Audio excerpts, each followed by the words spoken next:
ಇನ್ನು ಮತ್ತೊಂದು ಕಡೆಯಲ್ಲಿ ಲಕ್ಷ್ಮೀ ಹೆಬ್ಬಾಳ್ಕರ್ ಅವರು ಸುದ್ದಿಗೋಷ್ಠಿಯನ್ನ ಮಾಡ್ತಾ ಇದ್ರು.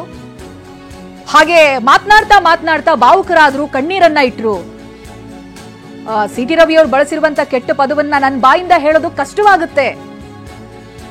ಹೇಗೆ ನಡೆಯಿತು ನಿನ್ನೆ ದಿನ ಈ ಘಟನೆ ಹೇಗೆ ನಡೆಯಿತು ಅನ್ನೋದನ್ನು ಕೂಡ ಅವರು ವಿವರಣೆ ಕೊಟ್ಟಿದ್ದಾರೆ. ಕೂತ್ಕೊಂಡಿದ್ದಾಗ ಸಿಟಿ ರವಿ ಅವರು ರಾಹುಲ್ ಗಾಂಧಿ ಅವರಿಗೆ ಡ್ರಗ್ ಅಡಿಕ್ಟ್ ಅಂತ ಹೇಳ್ತಾರೆ. ನಮ್ಮ ನಾಯಕರ ಬಗ್ಗೆ ಮಾತನಾಡಿದ್ರಲ್ಲ, ಆಗ ನನಗೆ ಸುಮ್ಮನಿರೋದಕ್ಕಾಗ್ಲಿಲ್ಲ. ನೀವು ಆಕ್ಸಿಡೆಂಟ್ ಮಾಡಿದ್ರಲ್ಲ, ಹಾಗಿದ್ರೆ ನೀವು ಕೊಲೆಗಾರನ ಅಂತ ನಾನು ಪ್ರಶ್ನೆ ಮಾಡಿದೆ. ಅಲ್ಲಿಂದ ಆಚೆಗೆ ಅವರು ಅಶ್ಲೀಲ ಪದ ಬಳಸಿದ್ರು ಅಂತ ತಮ್ಮ ನೋವನ್ನ ಹೇಳ್ಕೊಂಡಿದ್ದಾರೆ. ಸದನದಲ್ಲಿ ಭಾರತದ ಸಂವಿಧಾನ ಶಿಲ್ಪಿ ಡಾಕ್ಟರ್ ಬಾಬಾ ಸಾಹೇಬ್ ಅಂಬೇಡ್ಕರ್ ಅವರ ಒಂದು ಅವರಿಗೆ ಅವಹೇಳನಕಾರಿ ಮಾತನಾಡಿದ್ದಾರೆ ಅಂತ ಹೇಳಿ ನಾವೆಲ್ಲರೂ ಧರಣಿಯನ್ನು ಮಾಡುವಂಥ ಸಂದರ್ಭದಲ್ಲಿ, ಯಾಕಂತಂದರೆ ಅಂಬೇಡ್ಕರ್ ಜಿ ಅವರಿಂದನೇ ಇವತ್ತು ಮಹಿಳೆಯರು ನಾವು MLA ಆಗಲಿಕ್ಕೆ, ಮಂತ್ರಿ ಆಗಲಿಕ್ಕೆ ಸಾಧ್ಯ ಆಯಿತು. ನಮಗೆಲ್ಲ ಸಂವಿಧಾನದಲ್ಲಿ ಸಮಾನವಾದಂಥ ಹಕ್ಕನ್ನು ಕೊಟ್ಟಂಥವರೇ ಬಾಬಾ ಸಾಹೇಬ್ ಅಂಬೇಡ್ಕರ್ ಅವರು. ಅವರ ಒಂದು ಧರಣಿಯ ಸಂದರ್ಭದಲ್ಲಿ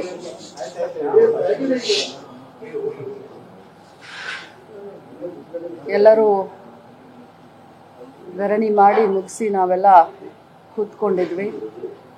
ಸಭೆ ಕೂಡ 10 ನಿಮಿಷ ಮಾನ್ಯ ಸಭಾಪತಿಗಳು ಅಡ್ಜನ್ ಅಂತ ಹೇಳಿ ಅವರು ಒಳಗೆ ತಮ್ಮ ಸಭಾಪತಿ ಕಚೇರಿಗೆ ಹೋದ ತಕ್ಷಣ ನಾನು ನನ್ನ ಸೀಟಿನ ಮೇಲೆ ಸುಮ್ಮನೆ ಕೂತ್ಕೊಂಡಿದ್ದೆ.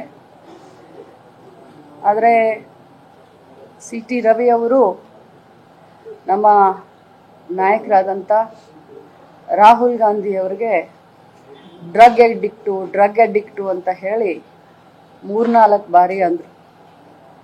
ನಾನು ಮತ್ತೇನು ಸುಮ್ಮನೆ ಕೂತ್ಕೊಂಡೆ ತಾಳ್ಮೆಯಿಂದ. ಮತ್ತೆ ನನ್ನನ್ನು ನೋಡಿಕೊಂಡು ಡ್ರಗ್ ಅಡಿಕ್ಟ್ ರಾಹುಲ್ ಗಾಂಧಿ ಅಂತಂದರು. ಡ್ರಗ್ ಅಡಿಕ್ಟ್ ರಾಹುಲ್ ಗಾಂಧಿ ಯಾಕೆ ಅಂತೀರಾ? ಹಾಗಾದರೆ ತಾವು ಕೂಡ ಆಕ್ಸಿಡೆಂಟ್ ಮಾಡಿದಿರಲ್ಲ, ಹಾಗಾದರೆ ತಾವು ಕೂಡ ಕೊಲೆಗಾರರಾಗ್ತಿರಲ್ಲ ಅಂತ ಅಂದೆ. ರಾಹುಲ್ ಗಾಂಧಿ ಅವರಿಗೆ ಡ್ರಗ್ ಅಡಿಕ್ಟು ಅಂತ ಹೇಳಿ 3-4 ಬಾರಿ ಅಂದರು. ನಾನು ಮತ್ತೇನು ಸುಮ್ಮನೆ ಕೂತ್ಕೊಂಡೆ ತಾಳ್ಮೆಯಿಂದ. ಮತ್ತೆ ನನ್ನನ್ನು ನೋಡಿಕೊಂಡು ಡ್ರಗ್ ಅಡಿಕ್ಟ್ ರಾಹುಲ್ ಗಾಂಧಿ ಅಂತಂದರು. ಡ್ರಗ್ ಅಡಿಕ್ಟ್ ರಾಹುಲ್ ಗಾಂಧಿ ಯಾಕೆ ಅಂತೀರಾ? ಹಾಗಾದರೆ ತಾವು ಕೂಡ ಆಕ್ಸಿಡೆಂಟ್ ಮಾಡಿದಿರಲ್ಲ, ಹಾಗಾದರೆ ತಾವು ಕೂಡ ಕೊಲೆಗಾರರಾಗ್ತಿರಲ್ಲ ಅಂತ ಅಂದೆ. ನಾನು ಹಾಗೆ ಅಂದ ತಕ್ಷಣವೇ ತಿರುಗಿ ತಾವೆಲ್ಲರೂ ಕೇಳಿದ್ದೀರಾ, ನನಗೆ ಆ ಪದವನ್ನು ಬಳಸಲಿಕ್ಕೆ ತುಂಬ ಅಸಹ್ಯ ಆಗುತ್ತೆ. ನಾಗರಿಕ ಸಮಾಜದಲ್ಲಿ, ರಾಜಕಾರಣದಲ್ಲಿ ಭಾಳಷ್ಟು ಧೈರ್ಯ ಮಾಡಿ, ಭಾಳಷ್ಟು ಕಷ್ಟದಿಂದ ಒಬ್ಬ ಸಾಮಾನ್ಯ ಕಾರ್ಯಕರ್ತೆಯಾಗಿ ಇಲ್ಲಿವರೆಗೆ ಒಬ್ಬ ರಾಜ್ಯದ ಎಲ್ಲ ಮಹಿಳೆಯರನ್ನ ಪ್ರತಿನಿಧಿಸ್ತಾ ಇದ್ದೀನಿ. ಇಂಥ ಸಂದರ್ಭದಲ್ಲಿ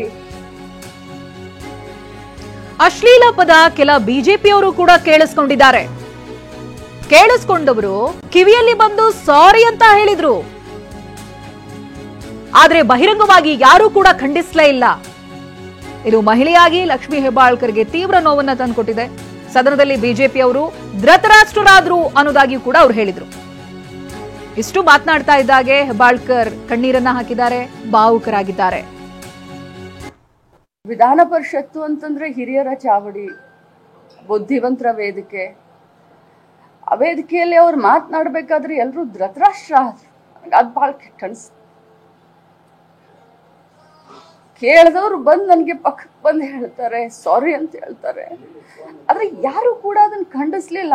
ನಮ್ಮ ಪಕ್ಷದವ್ರು ನನ್ನ ಬೆನ್ನಿಗೆ ನಿಂತ್ಕೊಂಡು, ಇವತ್ತು ರಾಹುಲ್ ಗಾಂಧಿ ಇದ್ರೆ ನಮ್ಮ ಕಾಂಗ್ರೆಸ್ ಪಕ್ಷ ಇದ್ರೆ ಲಕ್ಷ್ಮೀ ಹೆಬ್ಬಾಳ್ಕರ್ ಅಂತ ಹೇಳಿ ರಾಹುಲ್ ಗಾಂಧಿ ತೇಜೋದೆ ಮಾಡ್ತಾ ಇದ್ದೀರಾ. ಇರ್ರಿಲಿವೆಂಟು. ಅಂಬೇಡ್ಕರ್ ಅವ್ರಿಗೆ ಅಪಮಾನ ಮಾಡಿದಿರಂತ ನಾವೆಲ್ಲ ಹೇಳುವಂಥ ಸಂದರ್ಭದಲ್ಲಿ ರಾಹುಲ್ ಗಾಂಧಿ ಅವ್ರನ್ನ ಯಾಕೆ ಮಧ್ಯದಲ್ಲಿ ಎಳ್ಕೊಂಡು ಬರ್ತೀರಾ ಅಂತ ನಾನು ಮಾತಾಡೋದಕ್ಕೆ ಈ ರೀತಿ ಮಾತಾಡಿ. ವಿಧಾನ ಪರಿಷತ್ತು ಅಂತಂದ್ರೆ ಹಿರಿಯರ ಚಾವಡಿ, ಬುದ್ಧಿವಂತರ ವೇದಿಕೆ. ಆ ವೇದಿಕೆಯಲ್ಲಿ ಅವ್ರು ಮಾತನಾಡಬೇಕಾದ್ರೆ ಎಲ್ಲರೂ ಧೃತರಾಷ್ಟ್ರ ಆದ್ರು. ಅದು ಭಾಳ ಕೆಟ್ಟ ಅನ್ಸ್ತು.